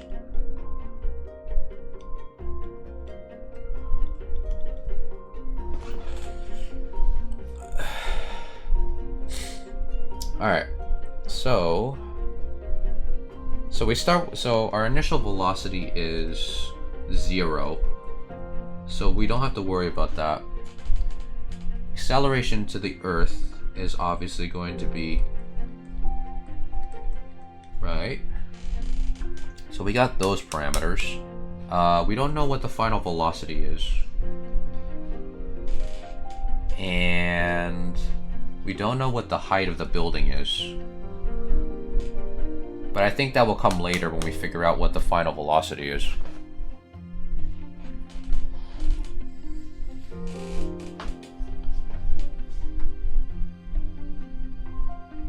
And we know the time, so the time is, so we know the time, we know the initial velocity, we don't know so the final position, I think the final position would be 0, because that's ground level.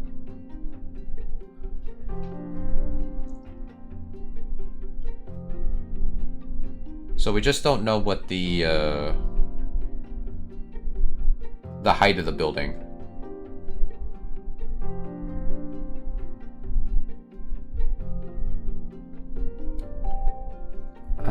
So we can't use the third equation because that involves the final velocity.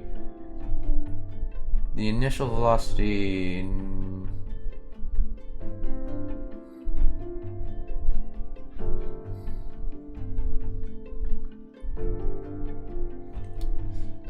So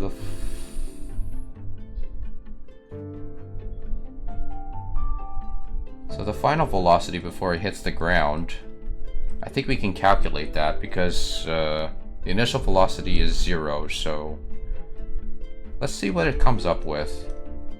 It's just going to be negative because it's pointing down. At your stage, it's quite hard to know when you're learning at school. It's usually much, I'm thinking much easier, that's what you meant to type. Because of the time constraint of the class. Yeah, that's the hard part.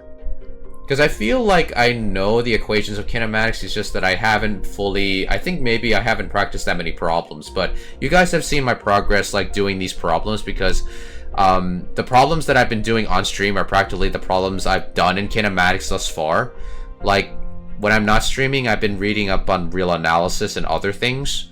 So, all the streams that you guys been able to tune into, this is the work I've been putting in for Kinematics. So if you guys basically feel like, oh, he's not ready yet, then you can just basically tell me, you know, you're not ready yet. Still work on those problems. But if you guys feel as if like, you've done enough, you can move on to the next thing.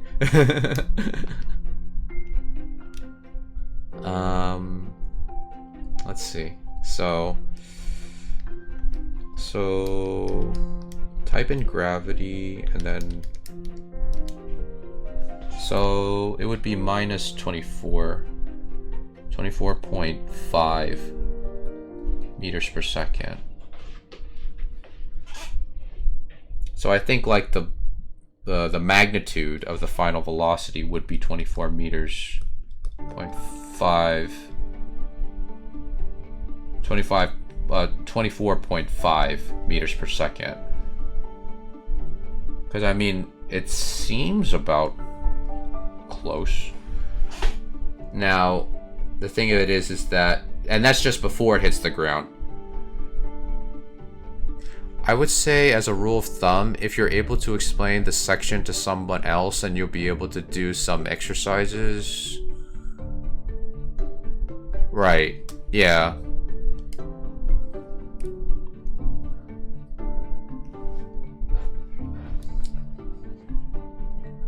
Because, I mean, the way this looks, like, obviously there's a negative sign here, but I'm putting the negative there just so that it's like, yeah, we know it's going downward.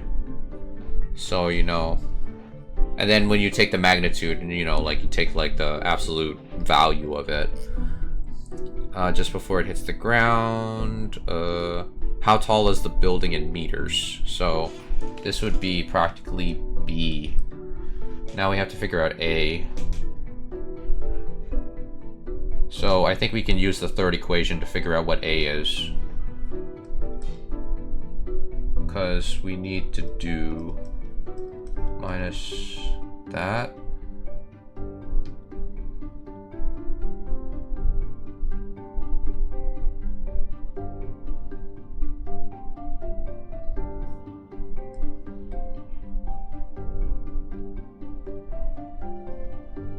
Problem is well, yeah, because we have a negative G here. But then again, because X is going from the height to 0, so then it will still be negative, but we can just cross out the negatives at that point.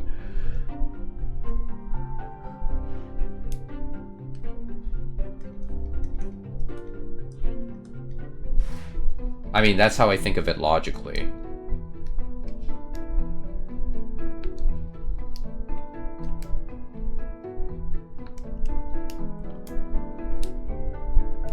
Divide that by negative.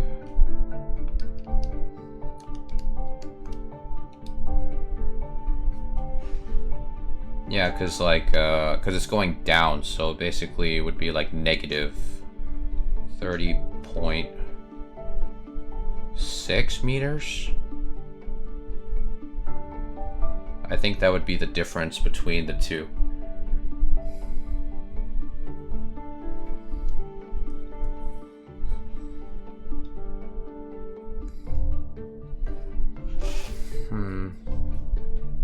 I mean, logically it makes sense because you're dropping it from the height. So basically it would be like the final position would be 0, so 0 minus the height of the building.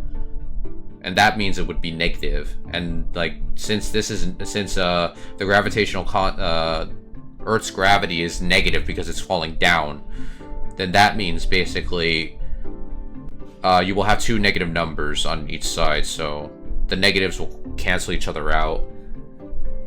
I mean, that's how I think of it in my head. I mean, I hope I'm correct in that logic.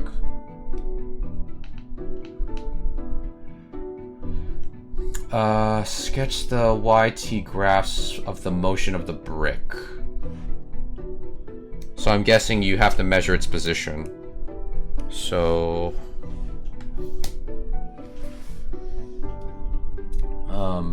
so we would have to have 30 something And then we already have the time, which is like around 2.5. So we'll just do 1, and then we'll have 1.5 here, and then we'll have 2 here, and then we have like 2.5 like right here, 2.5. Oop. And we'll put like 1.5 for good measure.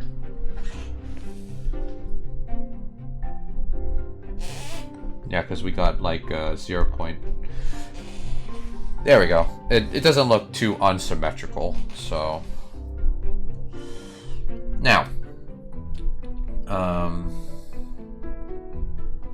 so now we got to do it second by second. This should be fun. Because we start from here, then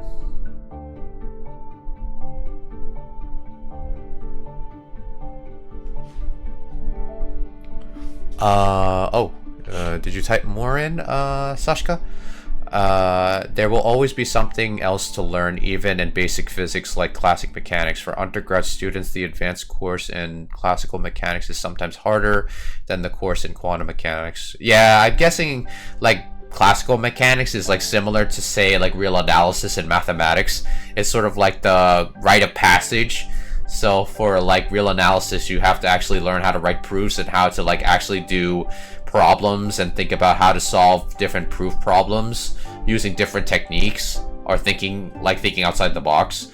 Whilst in classical mechanics, I'm guessing it's sort of like the same type of regimen, but actually doing it for more complex systems, like putting differential equations within like certain parameters. Because like I guess like with differential equations, it's sort of like harder to contemplate like how to create it from a word problem.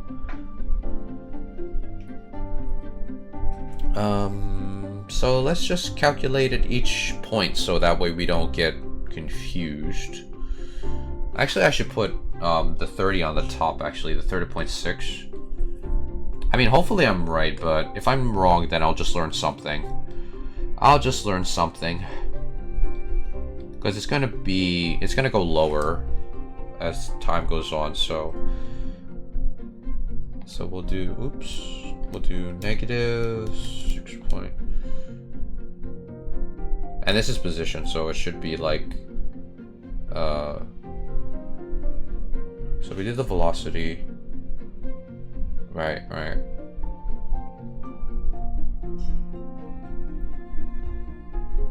So yeah, the final position, it should be half times a half a second.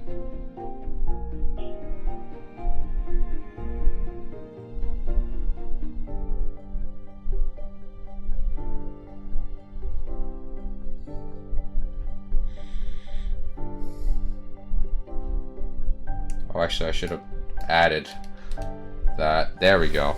So it'd be like 29 point. I'm just marking it like at random places, so that way it just looks like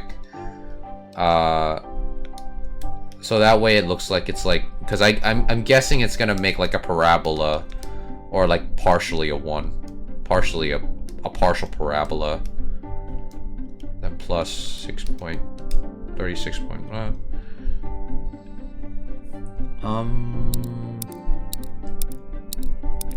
Yes, I know.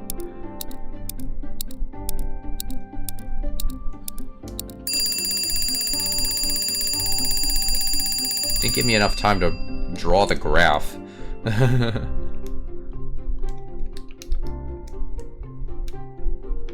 Plus 30.6. It's like 19. We'll just put like 15 over here, just so that. But then again,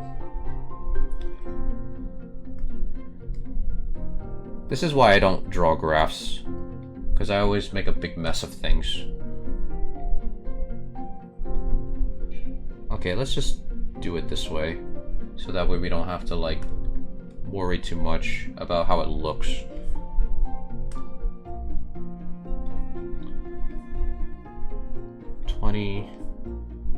and then 15, and then 10, and then 5. Yeah, we'll do it that way. So the first one was 29. So we'll just put it right here. Second one was 25-ish, so it's like right here. And then half a second was 19 something. So 19 should be like right about there. And then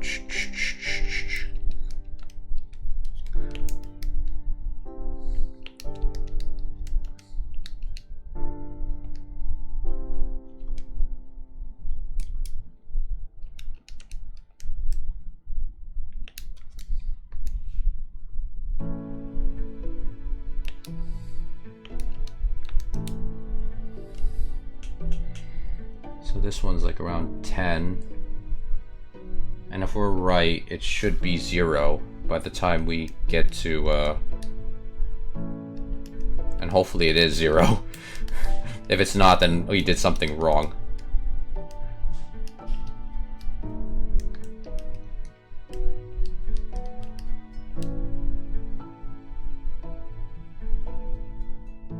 Okay, it says it's like negative 0.05. So it did make the shape that I was expecting it to make.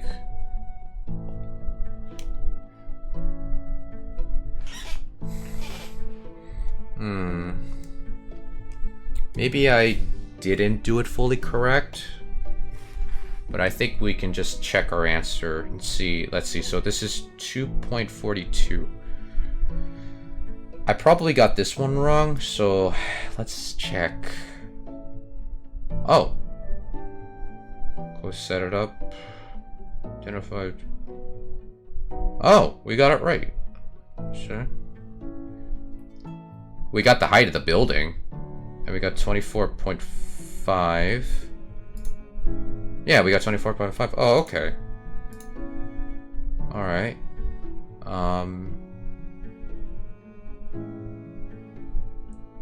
Figure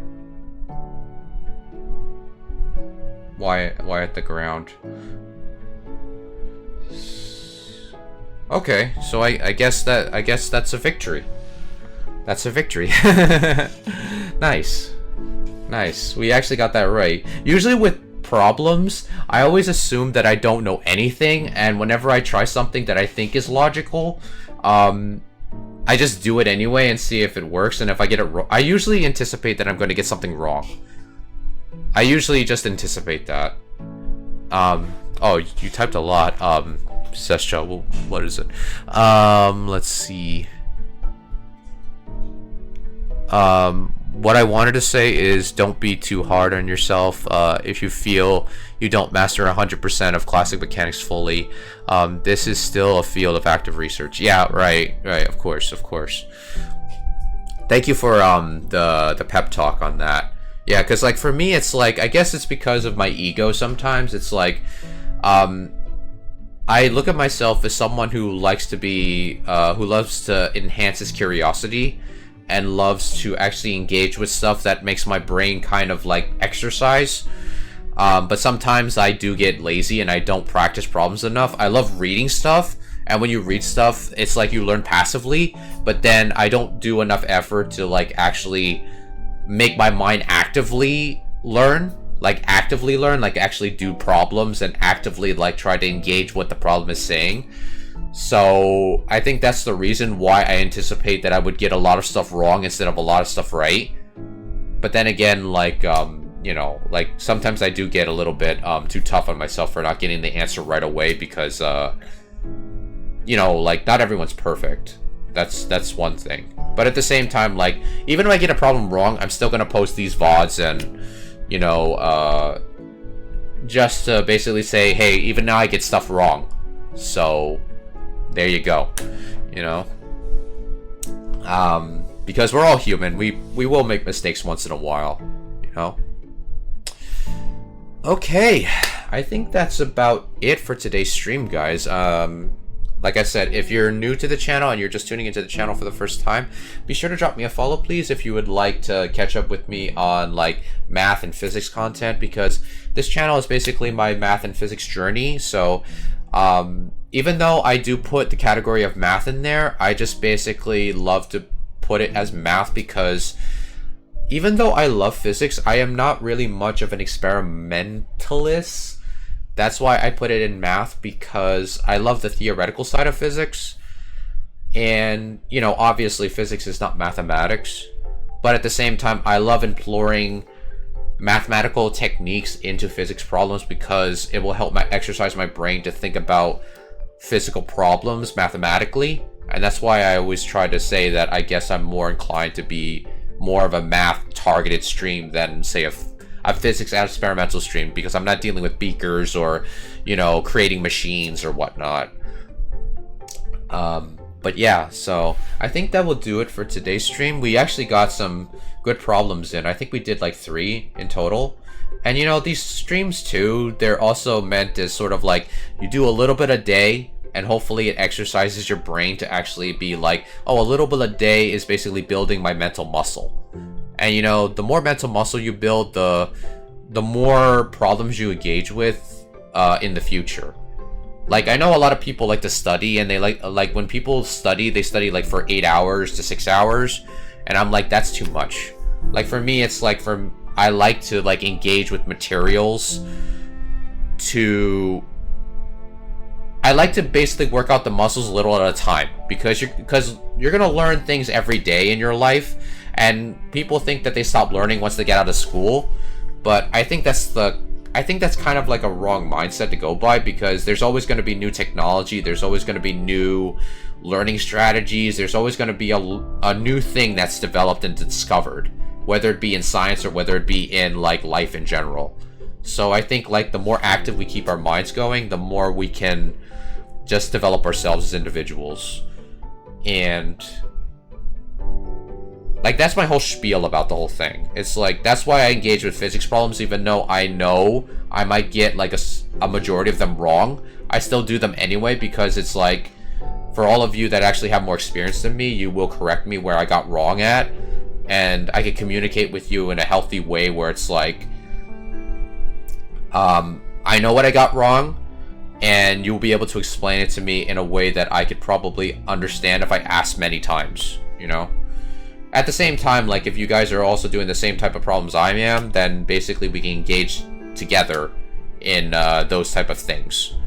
So, if you guys want to join our Discord server, here's a link to the Discord if you would like to engage with us, and whether it be math-related subjects or whether it be in physics subjects or any other subjects, like, you know, like I can probably add those in the Discord server. Like if someone wants to do biology, I can add a channel for biology if they want, or chemistry, or even computer coding or something. I could do that. That is if we have enough people for that. And also, if you basically just came into the stream but you were just like late or anything, I will be uploading this VOD on YouTube, so you can follow my YouTube subscribe to my YouTube channel, so you can basically catch up with my progress. Or maybe there was a question here that I did and you felt as if, oh, this is similar to a problem that I was struggling with, you know. You could basically look at my progress on there. And also, like, if you're just tuning in and you basically want to have more math content on your Twitch, you can obviously follow me on Twitch. And if you want to catch up with my video game channel, you can basically go into my Uncle Talks channel. That's where I play video games, and sometimes I have my friends there. We just basically play games and just have fun. So, I probably should have my model up, so because I'm actually just talking to you guys off the cuff. Anyway, thank you guys for being here. Let's see if there's anyone streaming any math stuff on Twitch. Let's see if, or any science stuff in general. We can probably give them a raid. Okay, so we don't have any of our math friends up. But that's fine. We'll look up the category for science and technology. Let's see if there's any. Let's type in, let's type in math and see if there's anyone on that I haven't had the pleasure of following yet. Let's see if there's anyone. I mean, I see my channel. I see like a couple of them. Let's see Attempting Math, because I actually think that name is really interesting.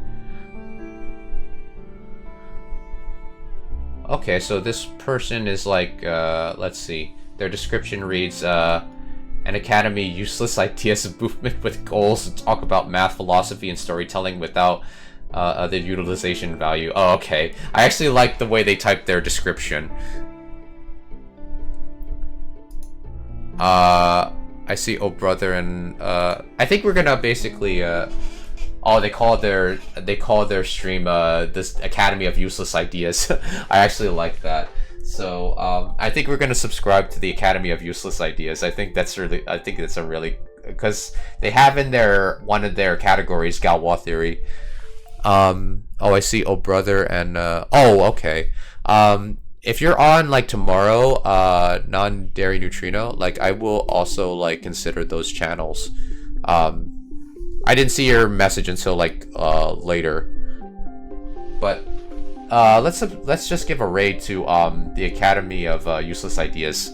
I think that's a really funny name. So here's the raid message, guys.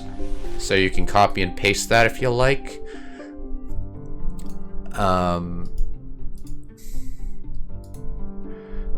Okay, and I think we're gonna do a raid into, let's see, channel, the Academy of...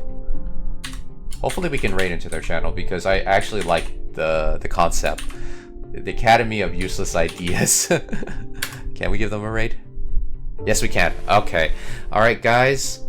We're about to raid into their channel, so always remember, everyone is precious. You guys just as precious as everyone else. And I will see you guys tomorrow. So take care, guys. Bye-bye.